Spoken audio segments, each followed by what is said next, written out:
Welcome back to the Huddle YouTube channel. I'm your host, Owen, and today we're going to be going over my day one draft grades. However, instead of making one long extended video where you're going to have to sit there and sift through each team and try to find where your team is talked about so you can watch about 5 minutes of a 40-minute video, I'm going to make individual videos for each team that picked in the first round. Now, if you were a team that had multiple picks, I'm going to talk about you guys in one video together with all your picks in there.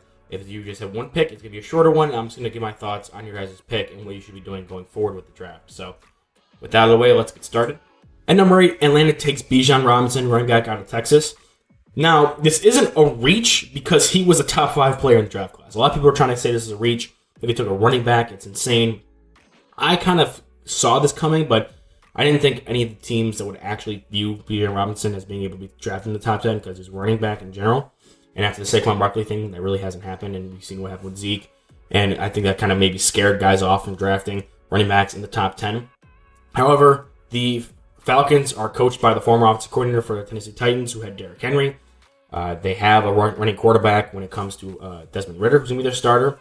They have Kyle Pitts, so they have a bigger body guy who can help out with the run blocking, and even then just be a bigger body receiving target. They have now Drake London, another bigger body guy, so they're going to want to work a lot of that play action, jump down the field, contested catch situations, but also to lighten up the box. And now they're going to have Bijan Robinson, Desmond Ridder running the read option. I think he plays perfectly into their system. Their offensive line is not that terrible. They had Cale McGarry and Chris Lidstrom, and I forget who the other guys are right now, but they have a decent offensive line. They've never had a bad offensive line. And even then, they could probably still add some developmental backups in the later rounds of this draft class for some of their more older guys. So I think Bijan here fits and complements their offense really well. There was Will Levis on the board, but like I said, with the way they want to run their offense, having a top-end quarterback isn't the most important thing. Desmond Ridder may be able to help them win with how their offense is going to be structured, and they may still be able to get Will Levis in the second round. So we'll see how that all plays out.